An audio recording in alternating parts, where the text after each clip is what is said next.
Sure. Hey, everybody, come on in. Bruce said I was supposed to lead the opening prayer, and of course, I was out in the hall running my mouth. And I came in, and the poor guest speakers, like, I don't know what to do. Y'all come on in, we'll get started. Come on, Vicki Porter, there's nobody to save out there. Every time I see her, she's trying to rescue somebody. I told you I'd get you back, didn't I? All right, let's pray. Dear God, thank you so much for the blessings that you've given us. Thank you for the time that you've given us tonight. God, help us to be here in mind and in spirit. Help us to learn about your word. Help us to worship you together. In Christ's name we pray. Amen.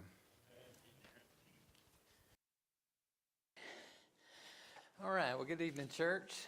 It's good to see all of you here, and we're going to spend some time tonight talking about how to help my grieving friends. And I was thinking earlier, I think we even said this morning, that people don't really like to talk about grief, and so it's something that we sort of skirt around and actually try to talk about something else to just change the topic, but we're very focused on some people on healthy eating and exercise and goal setting and talk about how to live a long life, but not very many of us talk about the loss of life and the end of life.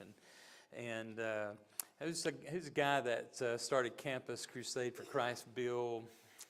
Somebody, I can't think of his name, but anyway, he in the Grief Share videos, he says, when we get to heaven, we're going to wonder, why did we take all those vitamins and work so hard to live so long, when look how wonderful heaven is.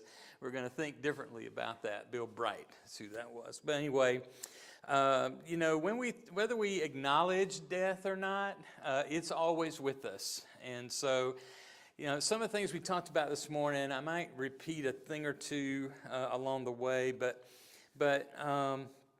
when someone has passed away, friends or family or church try to encourage. We all want to encourage. We all want to do something where we see somebody who's in need of help and encouragement.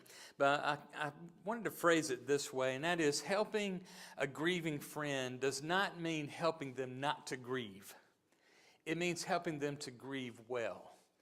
And so when we talk about how to help my grieving friend, I'm not going to give you 3 ways to get somebody not to grieve, or some ways to get people to cheer up when they really don't feel like being cheered up. We're just talking about how to encourage people who are grieving and really helping them to grieve well. And we make a lot of mistakes in this, but that's okay. It's kind of rather make some mistakes trying to be a blessing than not to try at all. But when we can be aware of those mistakes, that'll help us. But I want us to think about, how can I help my friends on their journey from mourning to joy? Remember, we talked about this morning, Jesus said, right now you're going to have sorrow, but your sorrow will be turned to joy. And so how do I help my friends and loved ones, on that journey? So we're going to jump right in with the first thing. If you still have your outline from this morning, or if they're still passing them out tonight, I don't know. It's time to be present. It's time to be present. There's something that's talked about in grief literature called the pain of avoidance. And that is, like Norma Jean Dye wrote, that in years past there have been times when I neglected to write a note of sympathy to a bereaved person because I didn't know what to say. Have you ever sat down with a card and a pen, just like, nothing comes to me. I don't even know what to say to this person. So we don't do it. And avoidance is more common than you think. Bereaved people often speak of friends who avoid them at all costs. And if you've been through a period of bereavement, you might have looked around at some point and say, this person who was always there is not here anymore. I haven't heard from them. I don't know why that they've disappeared. And I think it's because bereaved people remind us of the nearness of death, that, this could happen in my family. If you're a bereaved parent, you're kind of like every parent's worst nightmare. I can't imagine. The one thing I could never let my mind go to is imagining what it would be like to lose one of my children. Just I'm not going to think about that. But when it happens, you can't help it. Bereaved spouses are left out of dinner dates. They're no longer a couple, and so everybody's still going to dinner, but nobody asked me to come along.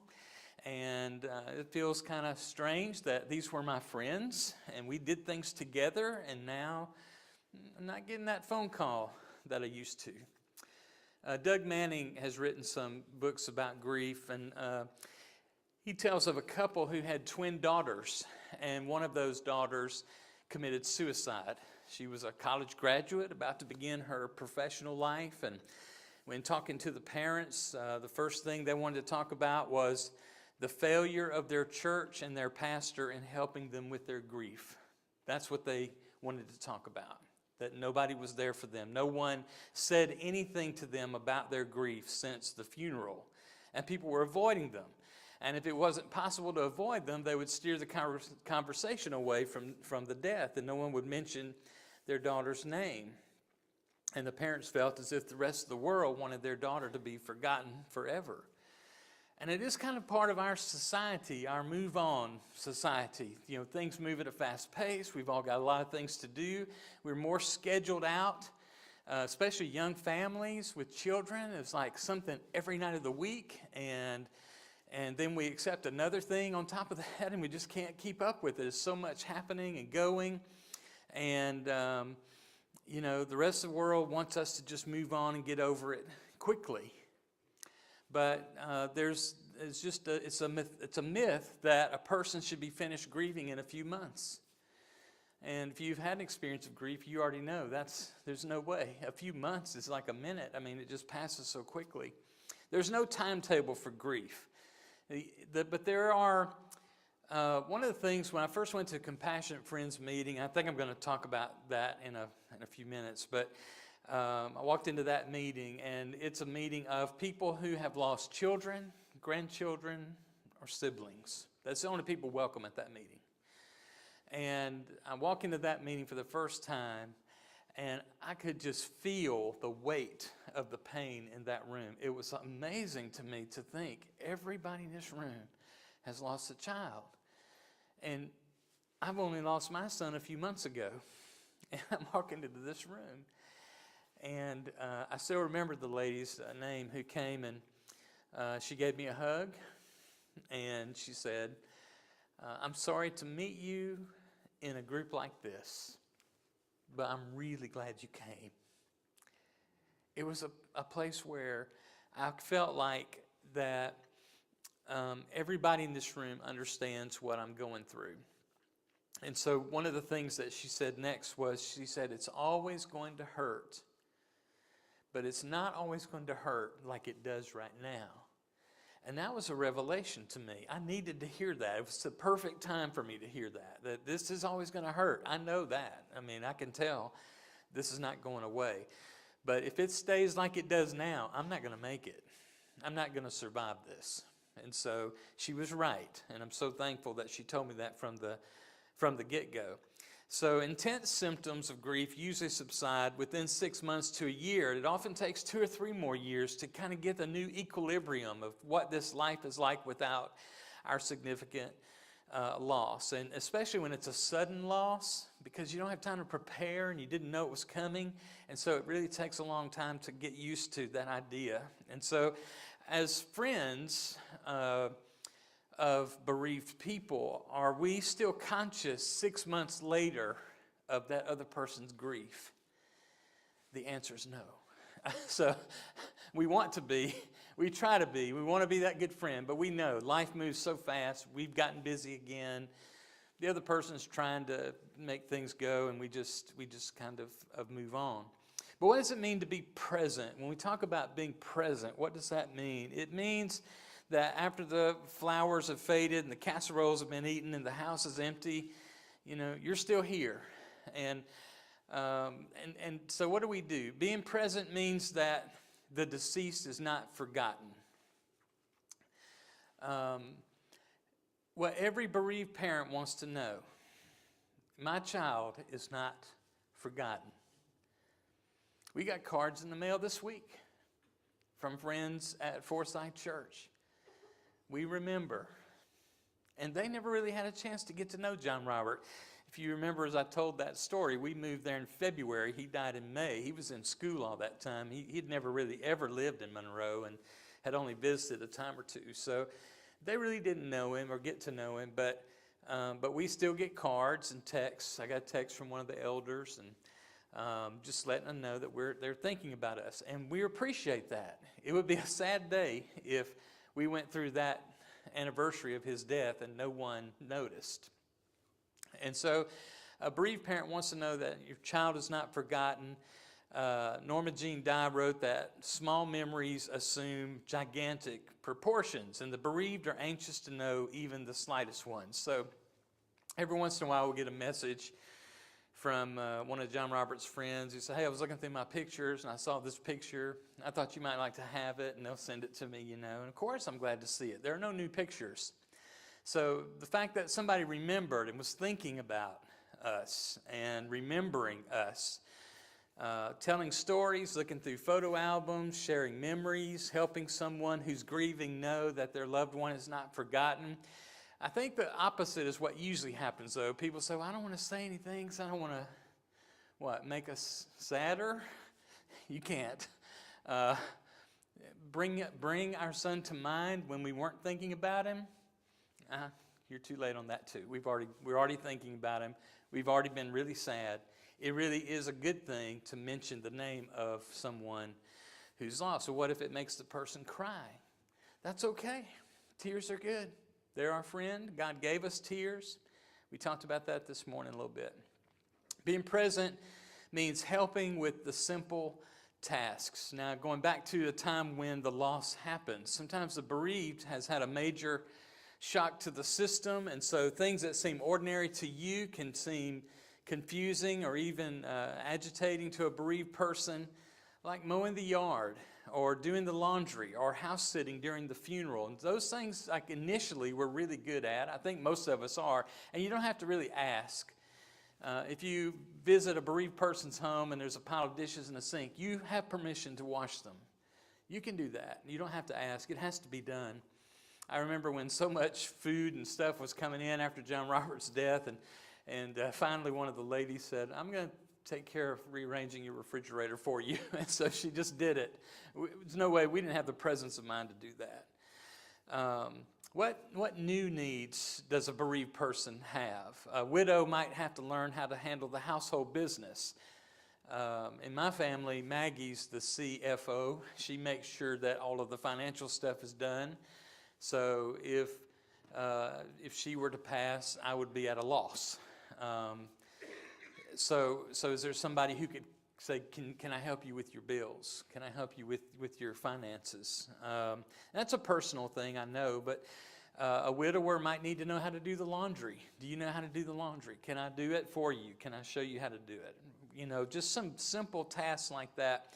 Because being present means encouraging your friend not to make big decisions that will have future consequences. So in all of these discussions and time spent with people, sometimes people think, I've got to do something. You know, I can't just sit here and hurt. I've got to make something happen. And a bereaved person really can't visualize the future without their loved one.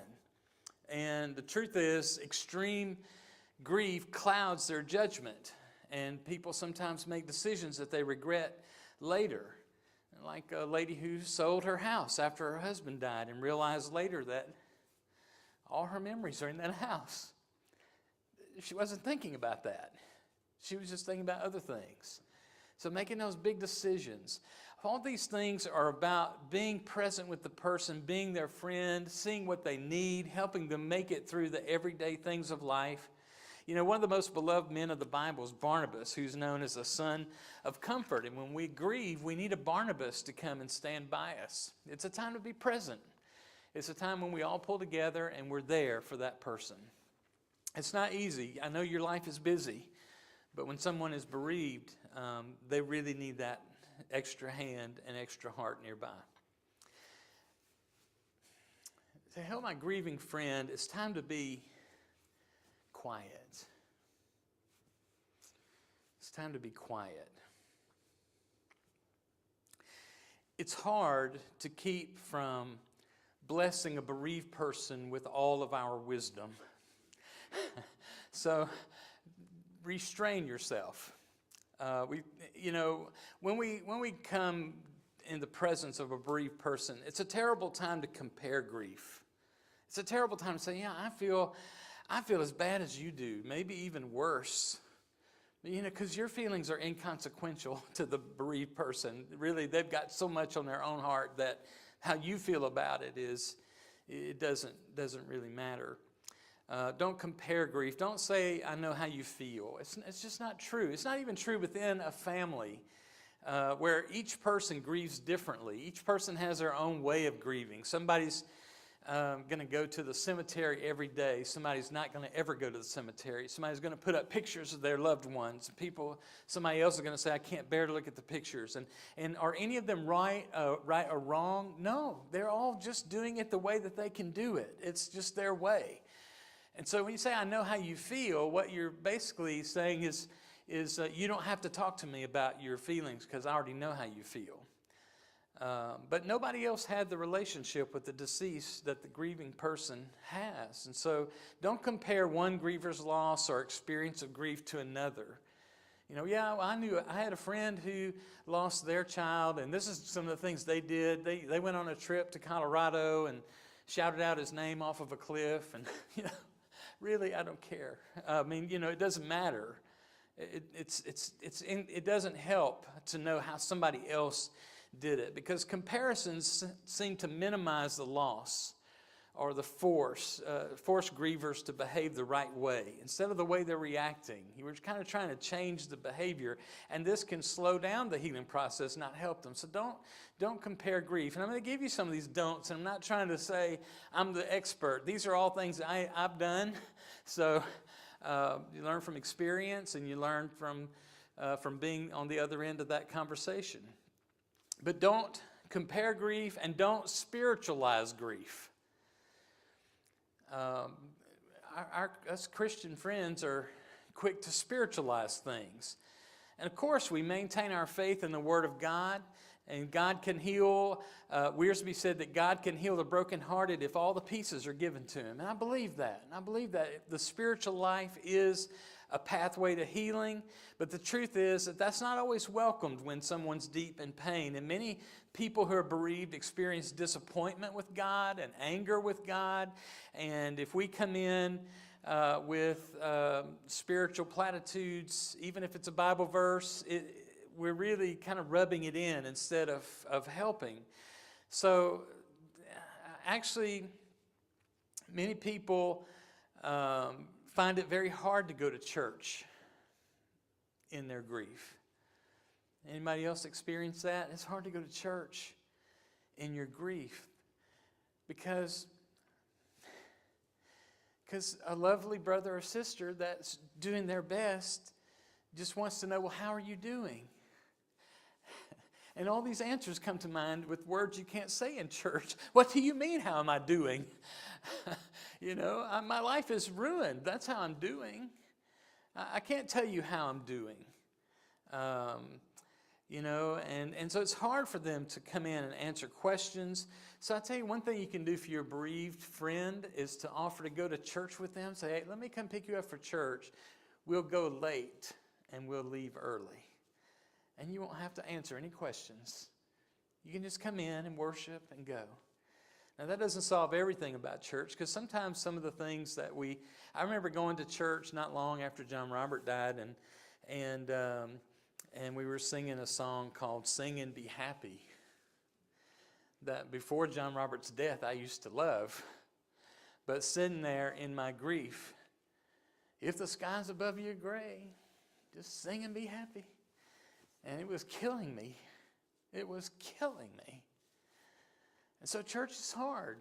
But I don't begrudge anybody else who loves that song. I hope Brother leads it tonight. I'll sing and be happy. But when you're in grief, those songs really, they weigh heavy on you sometimes. So I like the idea of coming a little late, leave a little early. Common things never to say. We talked about a few this morning, but, this is God's will and we must accept it. We mentioned this morning God needed another angel. God must have wanted her more than you do. This one I got out of a guy named Filkins wrote a book about grief. He said he had a list of these. He had a whole 3 or 4 pages of these. But he said, somebody said to him, I know you must be hurting this Christmas season, but isn't it a great comfort knowing Fred is spending his first Christmas with the Lord? Now, it's okay if I want to say that about my son.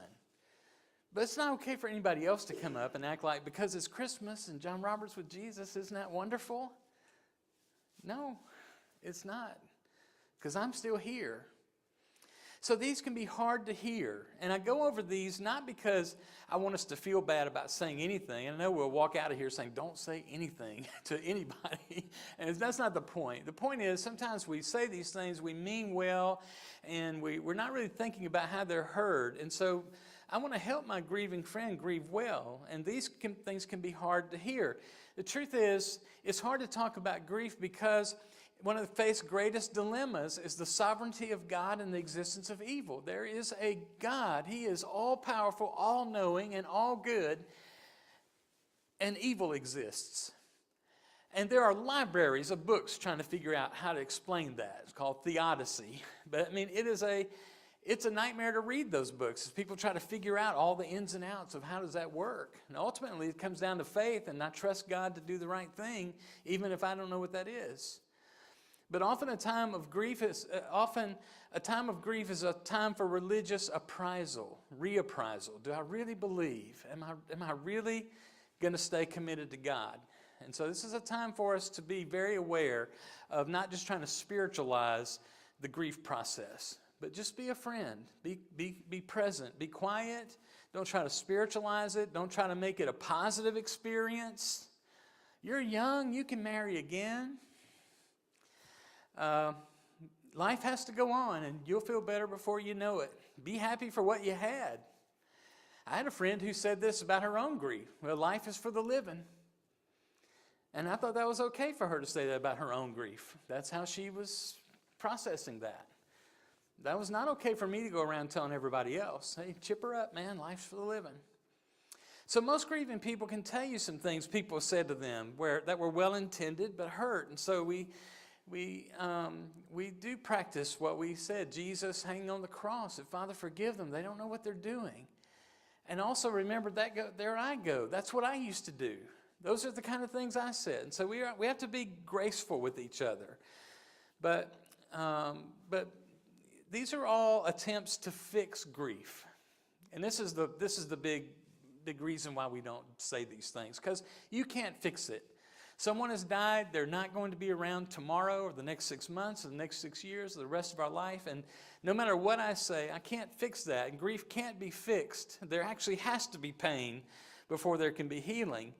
And some may encourage the bereaved not to cry, just get over it. But actually crying is nature's way of releasing that inward tension and allows the mourner to communicate a need to be comforted. And so I like Doug Manning's book title, Don't Take Away My Grief. Don't take it away. And so when we are approaching people who are friends who are grieving, we're not trying to take their grief away. Manning goes on to say, I think kind of brutally a little bit, but he said, if I were doing well with my grief, I'd be over in the corner curled up in a fetal position crying and not standing here acting like no one has died. Because that's what we do. I'm fine. Everything's okay. I'll live. Because we know that when somebody says, how are you, they don't really want to answer most of the time. But Christian friends do want to know, right? We do want to help. We do want to be a blessing. So it is a time to be quiet and just be supportive. And the day that John Robert died, I remember sitting on the couch, and a dear friend came over, and he sat on the couch next to me, and he didn't say a word. But every once in a while, he reached over and patted me on the back and rubbed my shoulder and just sat there. And my phone was ringing off the hook. He said, you want me to May I answer your phone calls for you for a little while? I said, yes. And he took my phone, he walked out of the room. So I never heard a phone call ring. He would answer, give anybody information they wanted. Actually, I had a newspaper reporter come by the house wanting to do a story. Local minister's son killed, you know. And I said, I can't face that. And he went out and talked to them for me. That was a perfect way for him to minister to us. And he didn't have to say anything. But if you do have to say something, if you're one of those people who just needs to say something, you can say things that are generally true. You have my heartfelt sympathy. That's enough. You don't have to explain it. They know, and you get it. My heart goes out to you. You friends here share your grief. No one can express my sincere sorrow. I can't imagine the pain you're in. That's a good thing to say. My prayers are with you. I feel for you in your loss. I'm here to help you in any way that I can. Occasionally somebody would say to me, I don't know what to say. And that was perfect. Because honestly, I didn't even know what to say. So I don't know what to say. That's enough. It was a truthful, earnest statement. Henry Nouwen is, read everything that he ever wrote, just do yourself a favor. But he said, the friend who can be silent with us in a moment of despair or confusion, who can stay with us in an hour of grief and bereavement, and face us with the reality of our powerlessness, that's the friend who cares. James said, my dear brothers and sisters, take note of this. Everyone should be quick to listen, slow to. I get those mixed up all the time. This stays on my prayer list. Quick to listen, slow to speak, slow to become angry, because human anger doesn't produce the righteousness God desires. It's a time to be quiet. It's a time to be present. It's a time to be prayerful. It's a time to be prayerful. Be aware that those who are staggering from a loss might not be very open to talking about God at the moment. So at that moment, some people are feeling anger at God for not diverting this loss in some miraculous way. We've tried, we've believed, we've been believers, and yet look what's happened. But still, it's a good time to be prayerful. And if you sense that bereaved person's not really open to praying right now, then you can still pray for them on your own. You can always pray for them and believe it is effective and God is at work. And it's a time to be prayerful for people. And I think we're probably better at that than almost anything. And I think that's a great thing. And maybe even a note, I'm praying for you. And I mean, just to let them know that we're being prayerful. And it's a time to be faithful. This is a difficult time to be someone's friend. They really can't reciprocate in any real way. It can be overwhelming to try to bear their burden with them. Sometimes we think, I really want to be their friend, but man, it is really hard to be there with them, and I don't know if I can do it. It can wear on you to stay close by such pain for a long time. But unfortunately, this is a time of difficulty when people abandon their friends out of frustration or not knowing what to do or say. You're in the grocery store and you see down the way your friend. You say, oh yeah, well, I'm sure I'll bump into them the next aisle.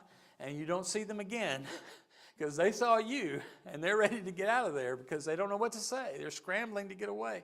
It's a time to be faithful, to come near.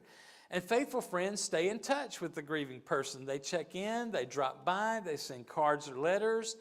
After the initial shock of death and the funeral, this is vital. It's important to know I'm not alone. I'm not in this by myself. Somebody else is checking on me. And that's a way to help your grieving friend, to grieve well. It's to know that they're not alone and to look beyond appearances. A person may look fine on the outside, but inside they're suffering deeply. And so they've got that kind of veneer up, where everything looks okay. But watch for signs of deepening depression or worsening conditions. There might be drastic weight gain or weight loss. It might be neglecting personal hygiene. When you're hurting and you just can't think of anything, Cleaning up doesn't always seem like the natural thing. Watch for alcohol or drug abuse, constant feelings of hopelessness, talk about dying or suicide. And it can be hard, if you're a friend, it can be hard to bring up these concerns if you see them. But if you notice signs of suicidal behavior or fear that they may harm themselves or others, it's your moral and legal and ethical duty to refer them to a mental health professional. I've not been afraid to call 911 when I needed to. And sometimes when I thought I needed to, I actually didn't need to. But I didn't regret it, because I'd rather be safe and try to call and intervene if I can. But look beyond the appearances. And it's time to get organized. And this is where I think the church wins. When the church is organized, churches have tremendous resources to offer assistance to the bereaved. Most have some kind of organization for helping with food and funerals. I bet this church has a phone tree or something in place, and when somebody's in the hospital or somebody dies, great sisters go to work and do it well, and that's a blessing to help with the food. What about an ongoing grief ministry? I hear that there's a We Care group that meets and talks about ways to help and express care, and I love that. An ongoing ministry might include a plan of action of what takes place when someone in church dies, scheduling grief recovery seminars. Hey, you did good. So here we are talking about grief, and nobody wanted to talk about it. But you know, like things like Grief Share, we offer Grief Share and have for several years. There's only one church in Millington offering Grief Share. It's only offered through churches, a group called Church Initiative. I think they're Methodists, made this set of videos, 13 videos. They're superb. They're so well done. They're so excellent. I don't agree with everything in them, but you know what? For the 5% I don't agree with, I'll take the 95%, and our groups have really benefited from watching those videos. You can go to griefshare.org, and I think that's on your resource list on your handout, and you can see who's offering Grief Share groups in the area. In Memphis, there are a lot of them, but in Millington, there's only one, so it might be an open opportunity for you.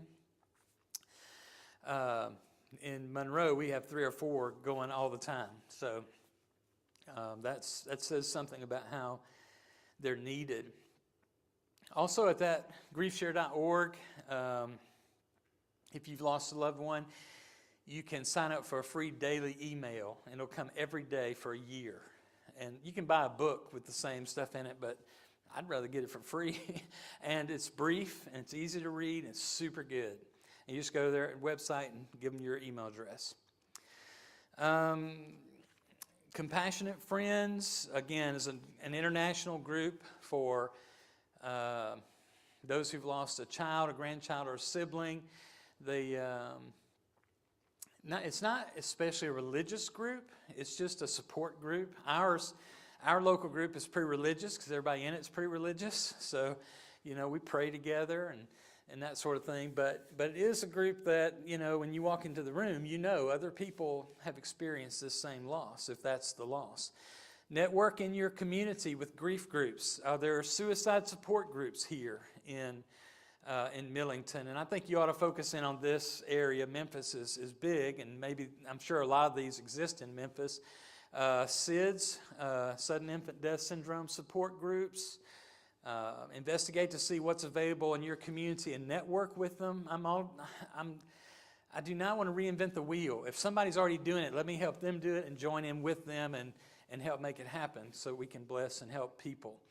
Identify people in your church who have an interest and let them serve as resources for those who are facing grief. And I don't know if you have a church library, but you could have a grief section in your church library for people to have access to. So those are just some things as a church we can do. But I think the main thing is just being present with people long term and not thinking that 2 weeks after a death that everything's back to normal, because we know it's not. In spite of our busy lives. So the journey from mourning to joy is often found in becoming someone who comforts others. And I find that most people interested in comforting others and being there for others have had a loss themselves, and they know how important that is. It takes some time to get that. It takes some time for us to think our way through. How do I want to be of service? But Scripture tells us that we're to bear one another's burdens. And so at a time of loss, we can move into action to help bear the burdens of the hurting. In the presence of grief, Isaiah 50 and verse 4 uses a phrase I like. In the presence of grief, we can offer the word that sustains the weary. And of course, Romans 12:15 tells us to rejoice with those who rejoice and mourn with those who mourn. I want to close with a poem like I did this morning in class. I don't know who wrote this one. It's called "The Elephant in the Room." It says, "There's an elephant in the room. It's large and squatting, and it's so hard to get around it. And yet we squeeze by with, 'How are you?' and 'I'm fine,' and 1,000 other forms of trivial chatter. And we talk about the weather, and we talk about work, and we talk about everything else except the elephant in the room. And we all know it's there. We're thinking about the elephant as we talk. It's on our minds. You see, it's a very big elephant, but we do not talk about the elephant in the room. Oh, please say her name. Please say Barbara again. Please, let's talk about the elephant in the room. If we talk about her death, perhaps we can talk about her life. Can I say Barbara and not have you look away? For if I cannot, you're leaving me alone in a room with an elephant." And I think that's a good description of what a bereaved person feels like. It's hard for them to talk about it too. So when we talk about helping our bereaved friends, I wish I could say, here's 3 things you can do and your bereaved friends will stop hurting and they won't be grieving anymore. But there aren't any of those things. There's just long-term care and love and support and being quiet and prayerful and serving and loving. Okay, so I'm told that you'd like someone would like, maybe not you. Bruce told me I could speak as long as I wanted, and I told him it would be that I would stop at 2 hours. So, but are there any questions, anything you'd like to ask that we've talked about in these 3 sessions today, or something we didn't cover you wish we would have, or clarifying something, or asking something out of the blue that's not connected to anything I said, or... Okay. I have a question. How do you handle grief with someone still alive that you try to show mercy and grace to and they don't respond when it's a family member? I've grieved about 10 years, so it's almost 10 years. It's with my sisters after my mother died. Well, like we said in the beginning, it's helping a friend to grieve well is not, that's our goal, but it's not easy because it's somebody else and they have to want to look at closely what their situation is and want to do better, want to find healing. And after 10 years, that's a pretty long time. And so I don't know that you can make anybody do anything. I think all you can do is continue to love and pray and just say, I'm aware that you're still hurting and I'm still praying, and I just wanted you to know that. And if they're open to talking about their love, the one that they lost, if it was a child or a husband, just your mother. So I think if they're open to talking about your mother, just remembering, trying to transition those memories from emotional to historical, like Norman Wright talks about. So we're not just we're trying to remember Mom in a way that honors her and that doesn't destroy our lives in her absence, or in her loss. And so But as far as, you can't make the other person do better, but you can continue to speak of your mom and not be afraid of if she's still upset about it, just say, yeah, but wasn't that a great memory, a great time? But that's all I know, just to keep loving and speaking positively of the one who's gone. Okay? Probably everyone in this room, and even this morning, so many more, have been touched with something devastating in the last, and we just appreciate the words you have to say. Well, thank you, brother. I appreciate that. These last couple of years have been rugged on all of us, and so many people we've lost that we loved and cared about, and I think it's just important just to kind of, as Paul Tripp says, take death out of the darkness and just look at it and say, here it is, and let's deal with it and recognize that this really does hurt, and it's not going to just go away if we ignore it. So, good. Thank you. Anybody else? Yes. Does everybody grieve when they lose a loved one? Yes, but everybody's grief does not look alike. And so some people are very like me. If you say, hey, we're going to have a potluck supper today, I'm probably going to go, yes, and tears will come down. I'm going to grieve. I'm going to cry. I'm a crier, so I'm going to cry. I'm going to show some of those outward things, but some people are more stoic, and it doesn't mean that they're not grieving. It doesn't mean that they don't hurt. It's just they don't show it in the same way. So not everybody, cries and weeps and has difficulty functioning. Some people continue on, but they really are hurting inside. So, but I think that we grieve in different ways, and I think that's just part of our being human nature. I don't know if that answers your question, but anybody else? Those are good questions.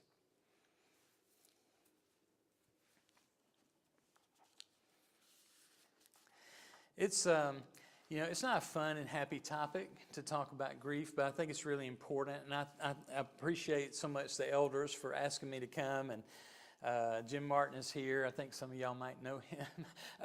Been here a lot, but Jim mentioned that I could come and do this, and I appreciate that. There's a lot to work through, and there's a whole library of grief literature out there, and I gave you a few resources on the handout. Gary Rowe is fixing to come out with a new book. I don't know how he does it, but I think he writes a new book every 3 days, but his new one is a devotional book for parents who've lost children. It'll be really good. He's very, very in touch with that kind of stuff as a counselor, a Christian counselor. But there's a lot available to turn to. So I appreciate the opportunity to open up that discussion for us to think about how we're going to respond to the people we know already that are grieving. And as we go into the future, we'll know more people. We'll experience grief. And we'll recognize that, this is something that is a part of the human condition. It's a universal experience. And it's not something that it's something that hurts, but it's also something that can draw us closer to God if we will let it. Can I pray with you? And I think then we have a couple of songs and communion to follow, but I'd like to pray with you. God, thank you for the great example of Jesus weeping at the tomb of Lazarus. That just lets us know it's okay to hurt when our friends hurt. It's okay to hurt when we hurt. And you know us so well. You've given us our tears. You've given us a church family to love and support one another. And even though we noted some ways that sometimes we don't do really well with that, we also have great examples, even among the people of this church, of people who love well. Help us to always just be willing to be present and to love people, to do it quietly and to serve, and to do it not just for a few weeks or a few days, but for a good while people heal.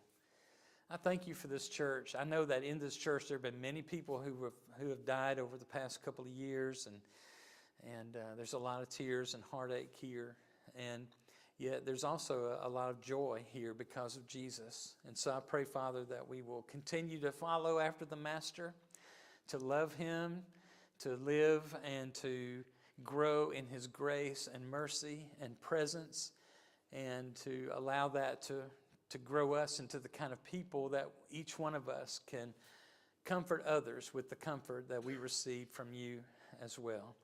Thank you again for this church and for the way that they love you. It's in the name of Christ we pray. Amen.